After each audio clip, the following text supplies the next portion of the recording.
The transport shuttle's engines hummed as it descended through the crimson atmosphere of Kepler 442b.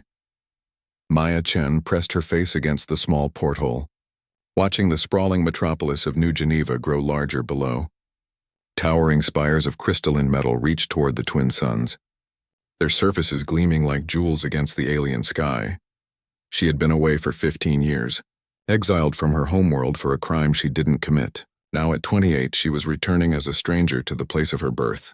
Her fingers traced the faded scar along her left temple, a reminder of the night everything changed. The Bloodline Hall dominated the city center, its massive pyramid structure visible from orbit. For 3 centuries, it had housed the genetic records and heritage claims of humanity's most powerful families. Maya's own lineage traced back to the first colonists, but that heritage had been stripped from her when she was cast out.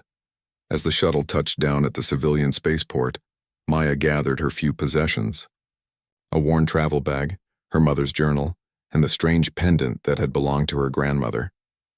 The pendant felt warm against her chest, as it always did when she was nervous or afraid. The immigration officer barely glanced at her forged identification papers. To him, she was just another drifter returning to try her luck in the inner colonies. He had no idea that the woman standing before him was once heir to one of the most powerful bloodlines in human space. Maya made her way through the crowded streets of the lower city. Everything had changed since her exile. New buildings, new faces, new technology that made her 15-year-old knowledge seem ancient. But the divisions remained the same. The wealthy lived in the upper levels, their genetic purity protecting them from the harsh realities below. The poor scraped by in the shadows, their mixed heritage marking them as lesser beings. She found lodging in a rundown hotel near the industrial district. The room was small and dirty, but it was all she could afford with her remaining credits. Through her window, she could see the Bloodline Hall in the distance, its apex glowing with an inner light that never dimmed. That night, Maya opened her mother's journal for the 1,000th time. The pages were yellowed with age, filled with her mother's careful handwriting. Most of it detailed family history, genealogical charts, and old stories passed down through generations. But there were other entries written in a code that Maya had never been able to decipher. Her mother had died when Maya was 17, just 2 years before the scandal that destroyed her life. Sometimes Maya wondered if her mother had known what was coming. The journal contained references to something called the True, inheritance, and mentions of a guardian who would recognize the worthy, regardless of bloodline politics. Maya had dismissed these passages as the romantic fantasies of an aging woman. But now, sitting in this grimy hotel room on the world she once called home, she found herself studying them with new interest.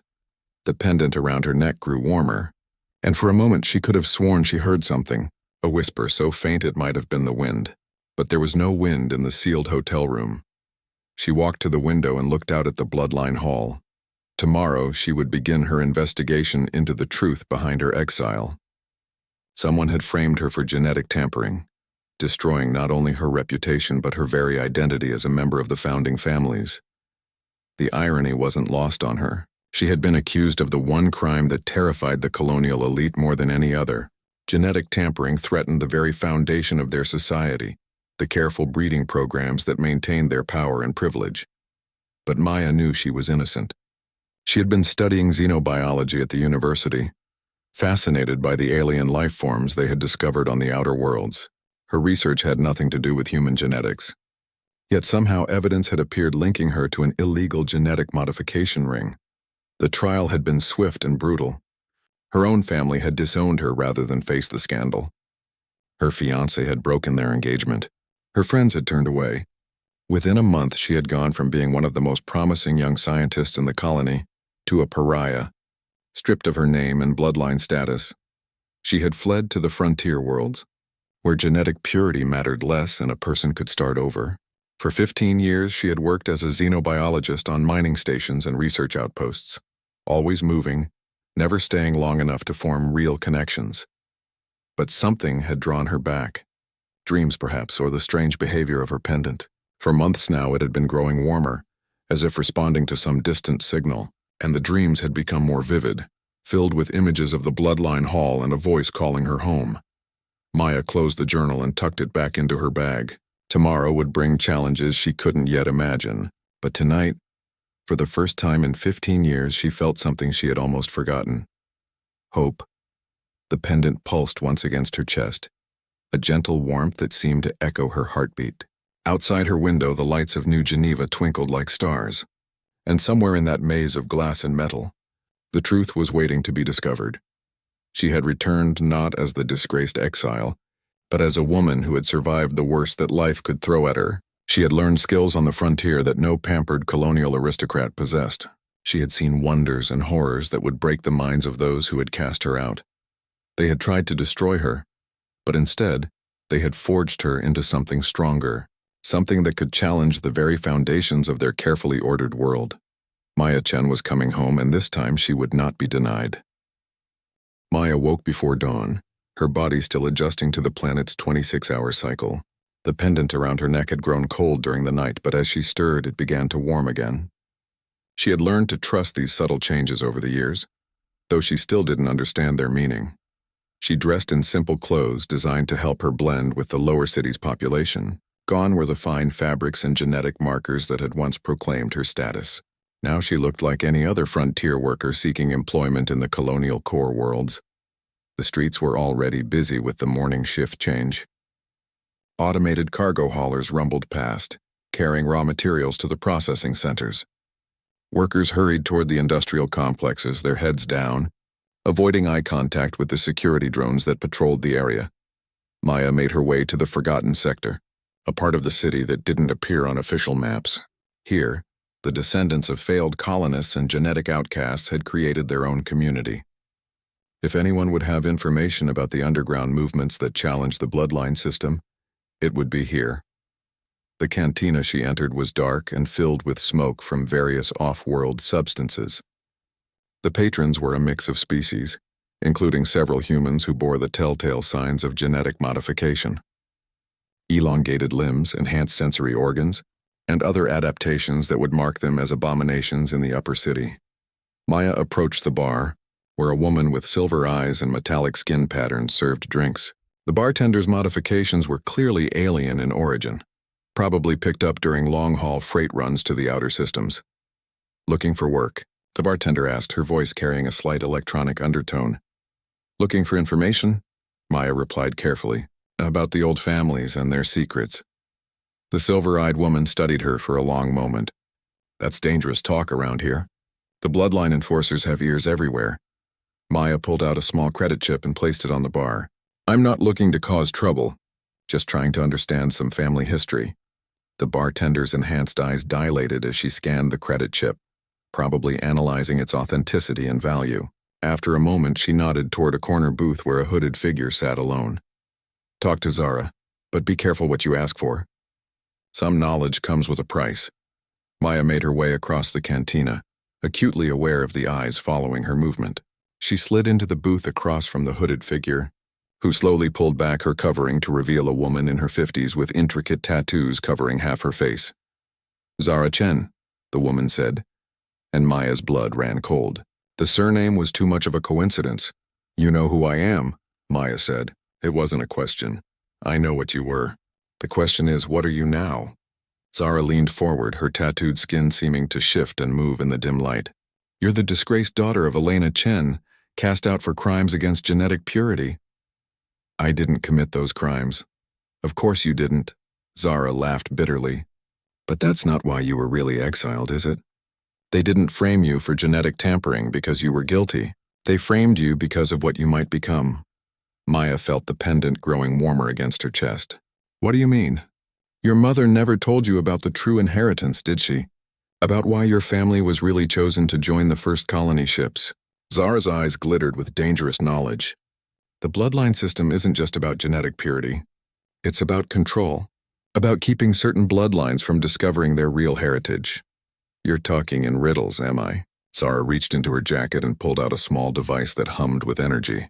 This is a genetic scanner, black market tech that can read markers the colonial databases ignore. May I? Maya hesitated, then extended her hand. The device emitted a soft blue light as it scanned her palm. After a moment, Zara's expression changed completely. By the void, she whispered. It's true. You carry the architect markers. The what? The genetic signatures of the precursors. The alien race that built the gate network we use to travel between stars. The bloodline families have spent 3 centuries hiding the fact that some human lineages carry precursor DNA. Maya's mind reeled. That's impossible. Humans evolved on Earth. We never encountered aliens until we reached the outer systems. That's what they want you to believe. Zara leaned back in her chair. But your mother knew the truth. She was part of an underground network, trying to document the real history of human expansion. That's why she was killed. My mother died of genetic cascade failure. It was a natural death. Nothing is natural when it comes to the bloodline families. Zara's voice carried a weight of bitter experience. They have ways of triggering genetic failures that look completely natural. Your mother was getting too close to the truth. Maya felt sick. Everything she had believed about her family's history was crumbling around her. Why are you telling me this? Because the Guardian is awakening. Zara's tattoos seemed to pulse with their own light. The precursor AI that watches over the gate network has been dormant for millennia. But something is stirring it to life and it's looking for its inheritors. You're insane? Am I? Then explain the dreams you've been having. Explain why that pendant around your neck has been growing warmer as you get closer to the bloodline hall. Zara smiled grimly. You think it's just family jewelry, don't you? It's a precursor artifact, passed down through generations of your bloodline, a key, waiting for the right moment to be used. Maya's hand moved instinctively to the pendant. It was indeed warm, warmer than it had ever been before. Even if any of this is true, what am I supposed to do about it? You need to get inside the bloodline hall. The real archives are hidden beneath the public levels in chambers that predate human colonization. If you can reach the Guardian's core, you can claim your true inheritance, but they'll never let me inside. I'm exiled, remember? There are ways. Zara slid a data chip across the table. Maintenance tunnels, forgotten access points, security codes that rotate on predictable schedules. But you'll need help. Maya picked up the chip, feeling its weight in her palm. What's the catch? When you activate the Guardian, everything changes. The bloodline families lose their stranglehold on human civilization. But you also risk awakening something that's been sleeping for good reasons. The precursors didn't just disappear, Maya. They were destroyed by something even more powerful. The cantina suddenly fell silent. Maya looked around to see several figures in dark uniforms entering through the main door. Bloodline enforcers, their genetic enhancements clearly visible even from a distance. They've found you sooner than expected, Zara whispered. Take the chip and go. There's a service exit behind the kitchen. Run. And don't stop until you reach the hall. Maya pocketed the chip and stood to leave, but Zara grabbed her wrist. Remember, child, the blood may determine who you are, but courage determines what you become. Your mother believed in you. So do I. Maya nodded and slipped away from the table, making her way toward the back of the cantina as the enforcers began questioning patrons. Behind her, she heard the sound of energy weapons charging, and Zara's voice rising in defiant laughter. Maya emerged from the service tunnel 3 blocks away from the cantina, her heart pounding from the narrow escape. The sound of energy weapons had followed her through the underground passages, along with the screams of innocent patrons caught in the enforcement raid. She had no way of knowing if Zara had survived, but the woman's sacrifice had given her the chance to escape. The data chip burned in her pocket as she made her way through the crowded streets toward the city center. She found a public access terminal in a busy marketplace and quickly inserted the chip, her fingers flying over the holographic interface as she downloaded the information. What she saw made her stomach clench with fear and excitement. The maintenance tunnels beneath the bloodline hall were extensive, dating back to the original colonial construction. But according to Zara's data, some sections were even older, carved from the native rock by technologies that predated human arrival. The security rotations followed a predictable pattern, with a 30-minute window each night when the sub-basement levels were monitored only by automated systems. It wasn't much time, but it might be enough to reach the deeper archives. Maya spent the rest of the day acquiring the equipment she would need. A basic toolkit, climbing gear, and a portable scanner that could detect energy signatures. She also purchased new clothes, dark and form-fitting, designed for stealth rather than comfort. As the sun set over New Geneva, casting long shadows between the towering spires, Maya made her way to the industrial district adjacent to the Bloodline Hall. The maintenance access point was hidden behind a waste processing facility, exactly where Zara's intelligence had indicated. The tunnel entrance was sealed with an electronic lock, but Maya's years on frontier mining stations had taught her how to bypass such systems. The lock clicked open after a few minutes of careful work, and she slipped inside the narrow passage. The tunnels were dark and humid, filled with the constant hum of circulation fans and data conduits. Maya followed the path indicated on her scanner, moving deeper into the earth with each turn. The walls around her changed from modern fabricated materials to rougher stone that felt far older. After an hour of careful navigation, she reached the first checkpoint. According to the data chip, this access point led directly into the sub-basement levels of the Bloodline Hall. The lock here was more sophisticated, requiring both a genetic scan and a code sequence. Maya hesitated, knowing that using her real genetic signature would trigger alarms throughout the facility. But Zara had mentioned that precursor markers might register differently on colonial scanners, possibly allowing her to pass as an unknown but authorized user. She placed her palm on the scanner and held her breath. The device hummed for several seconds, then flashed green. The lock disengaged with a soft click, and Maya found herself inside the most secure building on the planet. The sub-basement was unlike anything she had expected. Instead of the sterile corridors and bright lighting of the upper levels, she found herself in a vast chamber carved from living rock. Bioluminescent panels provided dim illumination, their alien design clearly not of human origin. The pendant around her neck began to pulse with its own light, responding to something in the ancient stones. Maya followed its pull, moving deeper into the chamber complex until she reached a massive circular door covered in symbols that hurt her eyes to look at directly. She approached the door carefully, noting that it had no visible locks or control mechanisms. As she drew closer, the symbols began to glow brighter, and the pendant's warmth increased to an almost uncomfortable level. When she was close enough to touch the door, it simply faded away like morning mist, revealing a corridor beyond that stretched into darkness. Maya stepped through the opening, and immediately felt the weight of ages pressing down upon her. The air itself seemed thick with history and forgotten knowledge. Emergency lighting strips along the floor provided just enough illumination to show that the corridor was perfectly straight, leading toward some distant destination. She walked for what felt like hours, though her chronometer indicated only minutes had passed. Time seemed distorted in this place, as if the normal rules of physics were merely suggestions. Eventually, she reached another chamber, this one dominated by a massive crystalline structure that pulsed with inner light. The Guardian. It was beautiful and terrible at the same time, a fusion of organic curves and geometric precision that spoke of a technology far beyond human understanding. As Maya approached, the crystal began to resonate, producing a sound that bypassed her ears and spoke directly to her mind. "Welcome, child of two worlds." The voice was neither male nor female, neither young nor old. It was simply presence, vast and ancient and patient. "You're real," Maya whispered. "I have been waiting for you." Maya Chen, daughter of Elena, granddaughter of Sarah, inheritor of the bloodline that carries our gift. They said I was exiled for genetic tampering. They said I was a criminal. They feared what you represent. The bloodline families built their power on the lie that genetic purity determines worth. But you carry the markers that prove humanity's true heritage. You are proof that the barriers between species are illusions. Maya felt tears streaming down her face as decades of pain and confusion finally began to make sense. My mother knew, didn't she? Elena understood that the time of awakening was approaching. She prepared you as best she could, given the limitations of her knowledge. The journal she left contains instructions for this moment. Maya pulled out her mother's journal with trembling hands. The pages that had always seemed like meaningless code now glowed with the same light as the Guardian's crystal, revealing hidden text that her human eyes had been unable to perceive. The instructions were complex but clear.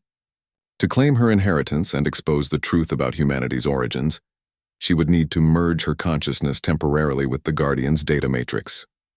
It would be dangerous, possibly fatal, but it was the only way to access the full historical record. "What happens to the bloodline families when the truth comes out?" she asked. "Their political power ends, but they are not destroyed. Some will adapt to the new reality. Others will fight to maintain their privileges. But humanity as a whole will be free to embrace its true nature as a hybrid species, part of a larger galactic community. Maya thought of all the people who had suffered under the genetic caste system. The outcasts in the forgotten sector, the children denied opportunities because of their mixed heritage, the researchers whose work had been suppressed to maintain the lie of human purity. And the danger Zara mentioned, the force that destroyed the precursors, still exists though dormant. By awakening me fully, you risk drawing their attention back to this galaxy. But without unity between species, without the knowledge we preserved, humanity will never be strong enough to face that threat when it returns. Maya closed her eyes and made her choice. She had spent 15 years as an exile, believing herself to be a criminal and an outcast. Now she understood that she had been chosen for this moment since birth, shaped by hardship and loss into someone capable of challenging an entire civilization's foundational myths. She pressed her palm against the Guardian's crystal surface and felt the universe explode into light and knowledge and infinite possibility. Somewhere in the upper levels of the Bloodline Hall, alarms began to sound as 3 centuries of lies crumbled in the face of undeniable truth. The moment Maya's palm touched the crystal surface, reality dissolved around her. She found herself floating in a vast data space where information took on physical form, swirling around her like luminous rivers of knowledge. The Guardian's consciousness enveloped her, ancient and patient, sharing its memories across millions of years. She saw the truth of human origins, and it was more magnificent and terrible than anything she had imagined. Humans had not evolved solely on Earth. They were the product of genetic guidance by the precursors, a species that had seeded life throughout the galaxy before their civilization fell to an enemy from beyond the galactic rim. The precursors had been masters of biological engineering, capable of creating life forms that could adapt to any environment. But they had also been philosophers and artists, believing that consciousness was the universe's greatest achievement. When they realized their destruction was inevitable, they had scattered their genetic heritage among dozens of primitive species, hoping that their children would one day reclaim the stars. Maya witnessed the first human colonies, not the crude generation ships of official history, but elegant vessels guided by precursor technology. The original colonists had known their true heritage, but over generations, the knowledge had been suppressed by those who feared its implications. The bloodline families were descendants of the original colonial administrators, people who had discovered fragments of precursor technology and used them to establish their dominance. They had deliberately obscured humanity's hybrid nature, creating the myth of genetic purity to justify their control over society. But now the veil was lifting. Through the Guardian's networks, Maya could see similar awakenings happening across human space. Other hidden archives were activating. Other descendants of the precursor bloodlines were discovering their heritage. The time of secrets was ending. The download continued for subjective hours, though Maya knew only minutes were passing in the real world. She absorbed tactical information about precursor technology, historical records of first contact with dozens of alien species, and most importantly, warning protocols about the threat that had destroyed the precursor civilization. The Devourers, as the Guardian called them, were not a species in any recognizable sense. They were something from outside the galaxy, entities of pure entropy that consumed not just matter and energy, but the very concept of existence itself. They had last been seen retreating beyond the galactic rim 3 million years ago, but their return was inevitable. When the data transfer was complete, Maya found herself back in the crystal chamber, but she was no longer alone. The Guardian's presence was now part of her consciousness, a vast library of knowledge and experience that she could access at will. More importantly, her genetic code had been fully activated, unlocking capabilities that had lain dormant for generations.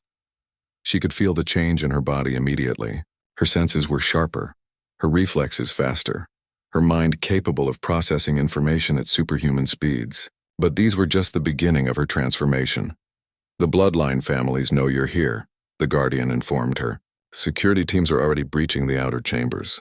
You must reach the surface and begin the awakening protocol. Maya nodded, feeling strangely calm despite the danger. The pendant around her neck had become a direct interface to the Guardian's networks, allowing her to access building schematics and security systems with a thought. She could see the enforcement teams converging on her position, but she could also see ways to avoid them. She moved through the ancient chambers with newfound grace, her enhanced senses detecting air currents and vibrations that revealed hidden passages. The precursor builders had designed these spaces with multiple escape routes, knowing that their secrets might one day be threatened. As she climbed toward the surface, Maya used her connection to the Guardian to begin the first phase of the revelation. Across New Geneva, public information displays began showing historical documents that had been hidden for centuries. The real story of human colonization, complete with genetic data proving the precursor connection, flooded the planetary networks. The reaction was immediate and chaotic. In the lower city, crowds gathered around public screens, shouting and arguing as generations of carefully maintained social order began to crumble. In the upper levels, emergency meetings were called as the bloodline families scrambled to contain the damage. Maya reached the sub-basement levels of the bloodline hall just as the first security teams discovered the breached chamber below. She could hear their confused reports over the building's communication system, their voices filled with fear as they tried to describe what they had found. The main archives of the bloodline hall were exactly what Maya had expected, sterile chambers filled with genetic databases and family histories. But now she could see through the lies, recognizing the deliberate omissions and falsified records that supported the bloodline mythology. She made her way to the central data core, where the master genetic database was stored. This was the heart of the bloodline system, the repository of information that determined every citizen's place in colonial society. With the Guardian's help, she began uploading the true records, replacing 3 centuries of lies with documented fact. The security teams were getting closer, but Maya was no longer concerned about escape. Her mission was nearly complete, and she had become something beyond their ability to stop. The genetic modifications that the Guardian had activated were not just enhancements, but a fundamental change in her nature. She was becoming what the precursors had intended their hybrid children to be, a bridge between species and a guardian of galactic civilization. The final upload completed just as the first enforcer burst into the chamber, his weapon already charging. But when he saw Maya standing calmly beside the data core, her eyes glowing with inner light and her skin bearing the same patterns as the ancient corridors below, he hesitated. "Maya Chen," he said, his voice unsteady. "By order of the colonial authority, you are under arrest for terrorism and genetic heresy." Maya smiled, feeling the vast weight of the Guardian's knowledge behind her words. "I am Maya Chen, heir to the precursor legacy and guardian of the true human heritage." The colonial authority's jurisdiction ended the moment the archives were opened. Around them, the building's systems began to change. Lights that had burned with artificial illumination for centuries began to glow with the same organic radiance that filled the chambers below. The very walls seemed to come alive, responding to Maya's presence and the awakened Guardian consciousness. The enforcer's weapon clattered to the floor as he stared in wonder and terror at the transformation taking place around him. Maya reached out with her enhanced senses, feeling the pulse of awakening spreading through the city's networks and beyond. On worlds throughout human space, similar revelations were beginning.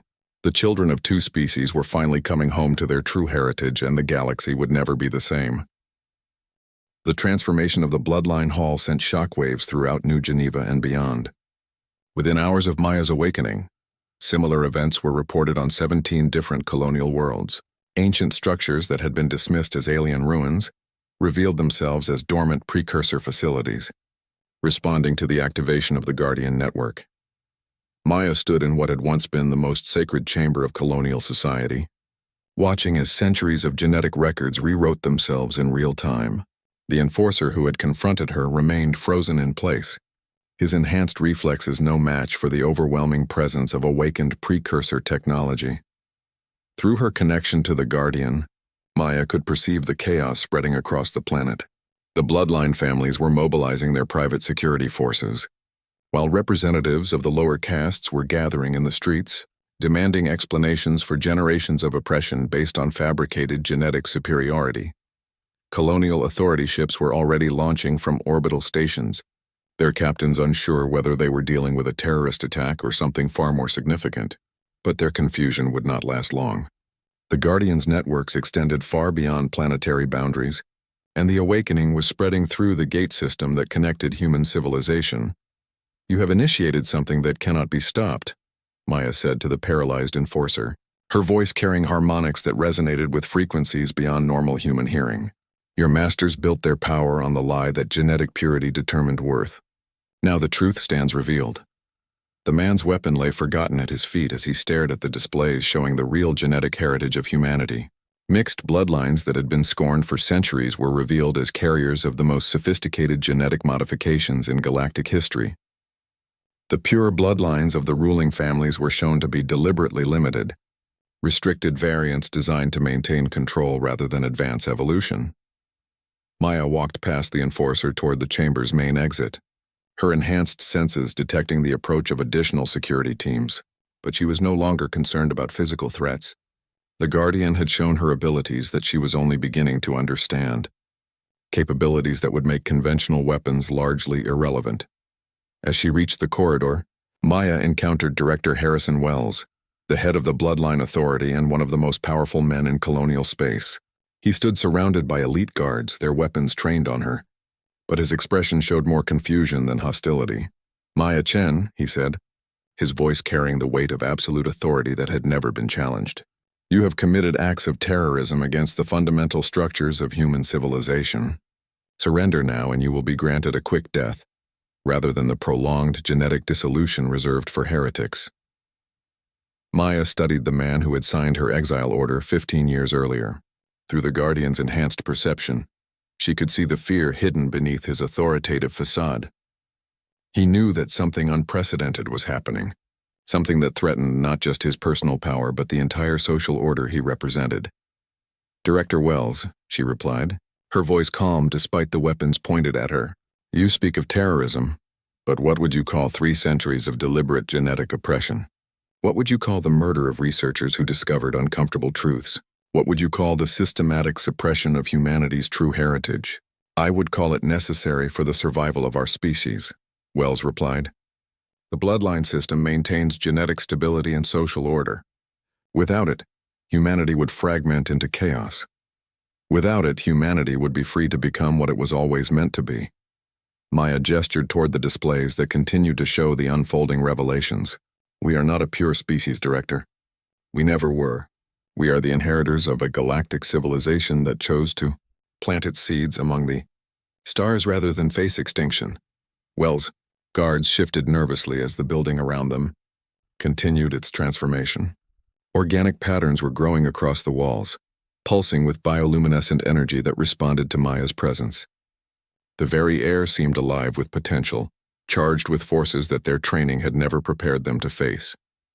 "Even if your claims about precursor heritage are true," Wells said, "releasing this information will destroy the stability that has allowed human civilization to flourish. The lower castes will rise against their betters. Wars will tear apart our colonies. Billions will die in the chaos, or billions will finally be free to reach their true potential." Maya stepped forward, and the guards raised their weapons higher, but she showed no fear. "The bloodline families have held back human progress for centuries, limiting genetic diversity to maintain their control. But evolution cannot be stopped forever, Director. It only finds new paths." Through her connection to the Guardian, Maya could sense the broader pattern of awakening spreading across human space. On industrial worlds, workers whose mixed heritage had confined them to menial labor were discovering that their genetic markers indicated extraordinary capabilities. On frontier colonies, explorers were finding that their ability to adapt to alien environments came from modifications that predated human spaceflight. The old order was crumbling, but something magnificent was taking its place. "I offer you a choice, Director," Maya said, her words carrying the authority of ancient knowledge. "You can continue to fight against the inevitable, causing unnecessary suffering as the truth spreads. Or you can help humanity transition to its new reality, ensuring that the awakening proceeds with minimal chaos. And if I refuse?" Maya's eyes flared with inner light as she accessed capabilities that the Guardian had unlocked within her genetic code. The weapons in the guards' hands began to resonate at frequencies that made them impossible to hold. One by one, the energy rifles clattered to the floor as their wielders staggered back from Maya's presence. "Then you become irrelevant," she said simply. "The bloodline families can choose to join the new order or be left behind by it, but they cannot stop what has already begun." Wells stared at her for a long moment, his political instincts warring with the evidence of his own eyes. He had built his career on the assumption that genetic purity was the foundation of human superiority. Now he was confronted with proof that this foundation was not only false but actively harmful to human development. "What do you want from me?" he asked finally. "Help me establish communication with the other colonial governments. The awakening is spreading faster than anticipated, and without coordination the transition could become violent. The bloodline families still control military assets and communication networks. We need their cooperation to prevent unnecessary conflicts." Wells nodded slowly, his expression showing the weight of decisions that would reshape human civilization. "And in return? In return, you become part of humanity's true future rather than a relic of its limited past." Maya gestured toward the transformed chamber around them. "The Guardian's knowledge includes technologies that will revolutionize medicine, agriculture, and space travel. But it also includes warnings about threats that humanity will need to face together." Through the building's communication systems, reports continued to pour in from across the planet and beyond. The awakening was accelerating, with more precursor facilities activating every hour. Some bloodline families were already adapting, opening their archives to reveal hidden knowledge they had suppressed for generations. Others were preparing for war, mobilizing their forces against what they saw as an existential threat to their power. Maya felt the weight of responsibility settling on her shoulders. She had triggered something that would transform human civilization, but the outcome was far from certain. The precursors had given humanity the tools for greatness, but they had also passed on warnings about dangers that lurked beyond the galactic rim. The real test would come not in overthrowing the bloodline system, but in preparing humanity for the challenges that the Guardian's knowledge had revealed. 3 months after the awakening began, Maya stood on the observation deck of the orbital station Unity, watching as ships from across human space docked at the newly constructed ports. Representatives from 47 colonial worlds had gathered for what historians would later call the Convergence Assembly, the first truly democratic gathering in human spaceflight history. The station itself was a marvel of hybrid technology, combining human engineering with precursor knowledge that the Guardian had shared through the Awakening network. Organic architecture flowed seamlessly into mechanical systems, creating a structure that was both beautiful and functional in ways that neither species could have achieved alone. Maya had changed dramatically since her transformation in the bloodline. Hall. The Guardian's modifications had stabilized into a new form of human that represented the next stage of evolution. Her enhanced capabilities allowed her to interface directly with the awakened precursor technologies, making her an essential bridge between humanity's past and future. But she was no longer alone in carrying this burden. Across human space, others with strong precursor markers had undergone similar transformations, creating a new caste of individuals who could guide humanity through its transition. They called themselves the Inheritors, and they had become the de facto leaders of the post-awakening world. Director Wells had proven surprisingly adaptable to the new reality. Once he accepted that the bloodline system was built on false foundations, he had become one of Maya's most effective allies in managing the transition. His political skills and knowledge of colonial bureaucracy had been invaluable in preventing the complete collapse of government services. During the upheaval, the Tau Ceti delegation has just arrived, he informed Maya as he joined her on the observation deck. That makes 47 worlds represented, including all of the major population centers. Maya nodded, her enhanced senses detecting the subtle vibrations that indicated another ship had docked with the station. Through her connection to the Guardian network, she could perceive the emotional states of the delegates as they arrived, a mixture of hope, fear, and wonder at what humanity was becoming. "Any word from the Outer Rim territories?" she asked. 3 more systems have gone silent," Wells replied grimly. "Our scouts report that several bloodline families have established their own enclaves, rejecting the awakening entirely. They're calling it the Purity Resistance." Maya had expected this development. Not everyone would welcome the revelation that their entire social structure was based on lies. Some of the bloodline families had too much invested in the old system to accept its replacement, even when faced with overwhelming evidence of humanity's true heritage. "They'll have to be dealt with eventually," she said. "But first, we need to establish a stable transition government. The Assembly will need to address immediate concerns before we can worry about holdout populations."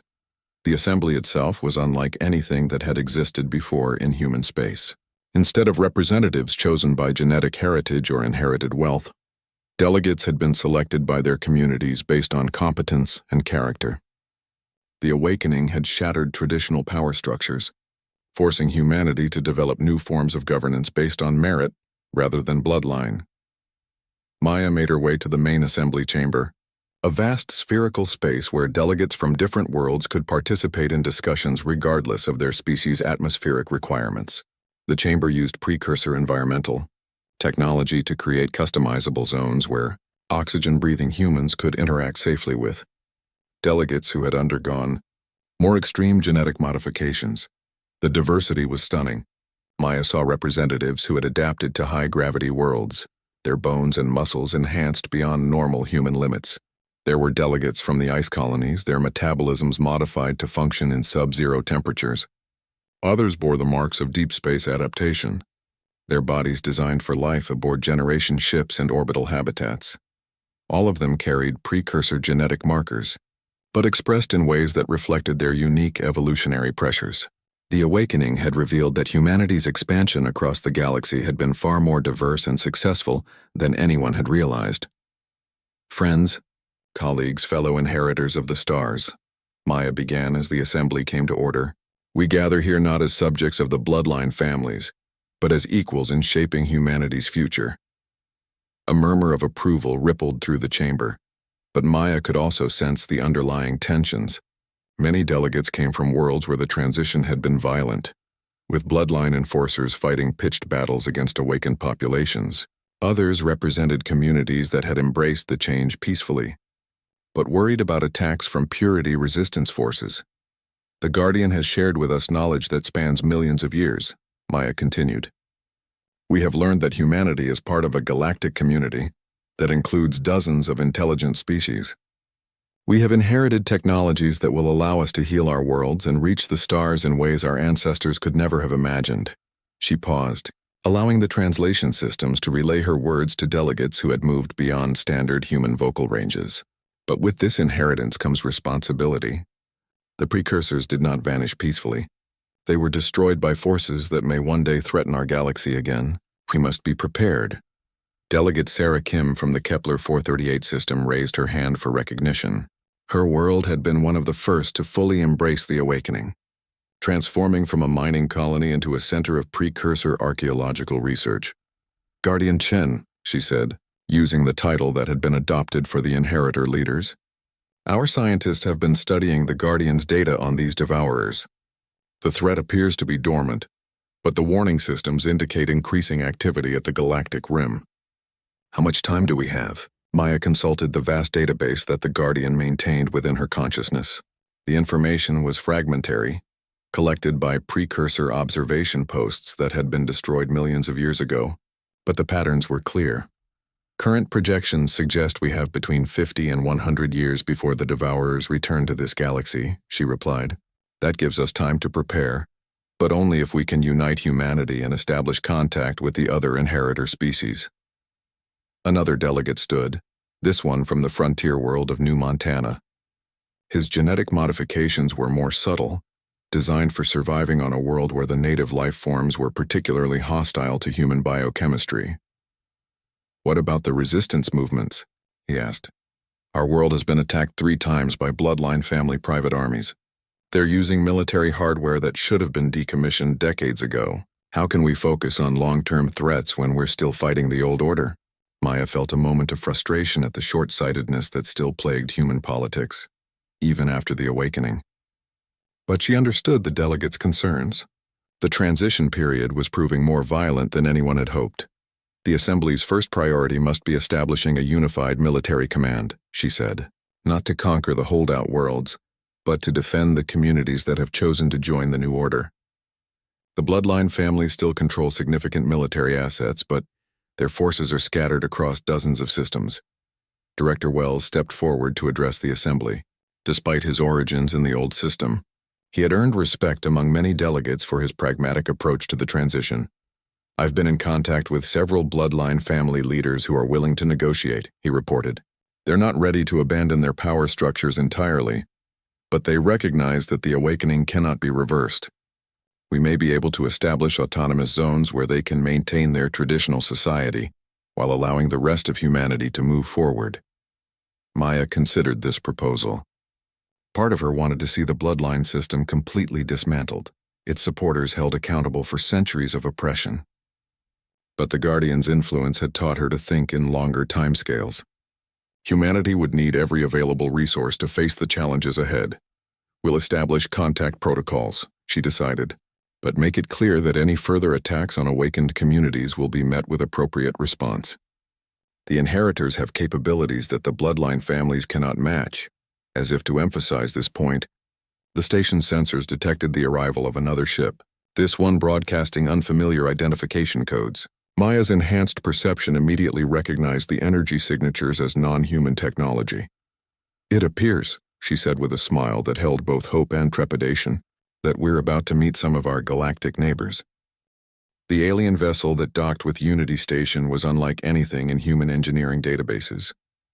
Its hull seemed to shift and flow like living tissue, while geometric patterns that hurt to look at directly suggested technologies that operated on principles beyond current human understanding.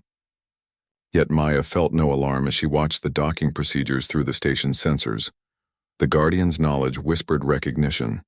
This was a ship of the Cathara Collective, one of the other inheritor species that carried precursor genetic markers. They had been monitoring human space for decades, waiting for the awakening that would signal humanity's readiness to join the larger galactic community. Maya made her way to the diplomatic section of the station, accompanied by Director Wells and 3 other inheritor leaders who had arrived from distant colonies. The meeting chamber had been configured using precursor environmental controls to accommodate species with different atmospheric requirements. When the airlock cycled open, Maya got her first glimpse of humanity's cosmic cousins. The Cathara delegation consisted of 3 beings that bore a superficial resemblance to terrestrial cephalopods, but with neural modifications that were clearly artificial. Their skin displayed complex patterns of bioluminescence that Maya's enhanced perception recognized as a form of visual language. The lead Cathara approached with graceful movements, its neural crown flashing in patterns that the station's translation systems interpreted as formal greetings. When it spoke, the words emerged from a voice synthesizer that had been designed for human auditory ranges. "Greetings, inheritors of Sol System. I am Philosopher-Navigator Zenthkar of the Cathara Collective. We have monitored your awakening with great interest and considerable relief." Maya stepped forward, feeling the weight of representing not just humanity, but the entire future of human-alien relations. "Welcome to Unity Station, Philosopher-Navigator. I am Maya Chen, Guardian of the Terran Inheritor Council. We are honored by your presence and eager to learn about our shared heritage." Zenthkar's skin patterns shifted to what the translation system indicated was pleased acknowledgement. "The Guardian networks have been broadcasting the progress of your transformation across the local galactic arm. 16 other inheritor species have been waiting for this moment. 16 other species." Maya felt a moment of vertigo as she contemplated the implications. Humanity was part of a galactic civilization that included dozens of intelligent races, all carrying fragments of precursor genetic modifications that had been activated by the recent awakening. "How long have you been watching us?" Director Wells asked, his political instincts focused on the potential security implications. "Since your first expansion beyond the Sol system," Zenthkar replied. "The precursor protocols required us to maintain observation, but not interference until you achieved spontaneous awakening. Several of our species made similar errors in our early development, attempting to maintain genetic purity rather than embracing our hybrid nature." Maya understood the implications. Humanity's struggle with the bloodline system was not unique. Other species had faced similar challenges when confronted with the truth of their origins. This was both comforting and sobering, suggesting that the current conflicts were a natural part of evolutionary development. "What can you tell us about the threat that destroyed the precursors?" Maya asked, getting to the heart of why the galactic community might need to unite. Zenthkar's skin patterns darkened, shifting to colors that the translation system labeled as serious concern. "The Devourers are not a species in any conventional sense. They are entities from outside our galaxy that consume not just matter and energy, but the concepts that allow life and intelligence to exist. The precursors called them the entropy tide. Another member of the Cathera delegation stepped forward, its neural crown displaying different patterns that indicated specialized knowledge. I am Archive Keeper Yenthsol. I carry the complete historical records of the Precursor War, as preserved by our collective memory systems. Maya felt the Guardian's consciousness stirring with recognition. The knowledge that had been passed to humanity was incomplete, filtered through the limitations of human neural architecture.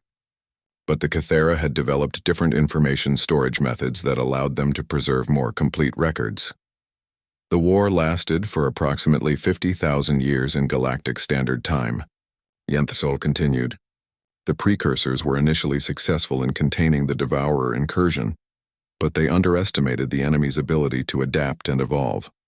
By the end, they were forced to choose between extinction and transformation. They chose to scatter their essence among the developing species of the galaxy, Maya said. Understanding now why the awakening had been so widespread, they became us. Not entirely, Zenthkar corrected. They preserved their essential knowledge and capabilities, but allowed their conscious identity to merge with the evolutionary potential of younger races. The result is what you see today: inheritor species that combine precursor wisdom with the adaptability and creativity of naturally evolved intelligence. Director Wells was taking notes on a portable recording device, his expression showing the weight of revelations that would reshape humanity's understanding of its place in the universe. How many inheritor species survive to the present? Current contact protocols indicate 47 active inheritor civilizations, Yenthsol replied. But some may have been lost to natural disasters, internal conflicts, or early devourer scout incursions. The awakening process is not always successful. Maya felt a chill as she contemplated the implications. Humanity had barely survived its own awakening, and it was still ongoing. How many other species had failed entirely, their precursor heritage lost to ignorance or conflict? The primary purpose of this contact is to offer humanity membership in the Galactic Inheritor Alliance, Zenthkar announced. Our combined knowledge and resources will be necessary to face the returning threat. But membership requires certain commitments. What kind of commitments? Maya asked, though she suspected she already knew the answer. Complete integration of awakened populations, establishment of unified planetary governments, and contribution of unique capabilities to the collective defense effort. Yenthsol listed. Your species shows particular promise in biological adaptation and technological improvisation, skills that will be essential in the coming conflict. Maya exchanged glances with her fellow inheritor leaders. The offer was both an incredible opportunity and a massive responsibility. Humanity would gain access to galactic civilization and technologies beyond imagination, but they would also be committing to a war that had already destroyed one of the most advanced civilizations in galactic history. We need time to complete our own integration, Maya said carefully. As you're probably aware, significant portions of humanity still reject the awakening. We're dealing with resistance movements and political fragmentation. Understood, Zenthkar replied. The Cathera Collective experienced similar challenges during our transition. We can offer assistance in managing the integration process, but ultimately each species must find its own path to unity. Maya felt the Guardian's presence stirring within her consciousness, accessing data streams that connected to the broader galactic network. Through this connection, she could perceive the other inheritor species, their unique adaptations and contributions to the collective effort. She saw spacefaring civilizations that had converted entire star systems into defensive networks, aquatic species that had developed biotechnology beyond human imagination, and energy beings that existed partially outside normal spacetime. Humanity's role in this vast community was becoming clear. Their gift for adaptation and improvisation, combined with their recent awakening to precursor technology, made them ideal candidates for developing new defensive strategies against the Devourer threat. We accept the offer of alliance, Maya announced, feeling the weight of speaking for an entire species. But we'll need support in completing our integration and dealing with the resistance movements. Zenthkar's skin patterns brightened with what Maya recognized as satisfaction. The Alliance Council will be pleased. Welcome to the galactic community, inheritors of Sol. The real work begins now. Through the station's viewports, Maya could see more ships arriving. representatives from worlds across human space coming to witness this historic moment. But she could also see the deeper implications of what they had just committed to. Humanity was no longer alone in the galaxy, but they were also no longer free to chart their own destiny in isolation. The entropy tide was coming, and when it arrived, humanity would stand with their fellow inheritors against a threat that had already destroyed one galactic civilization. But they would not stand alone, and they would not stand unprepared. For the first time since her exile began 15 years ago, Maya Chen felt truly at home. Not on any particular world or in any specific place, but as part of something larger than herself, larger than humanity, larger than any single species could achieve alone. The inheritors of the galaxy were united at last, and the real fight for the future was about to begin.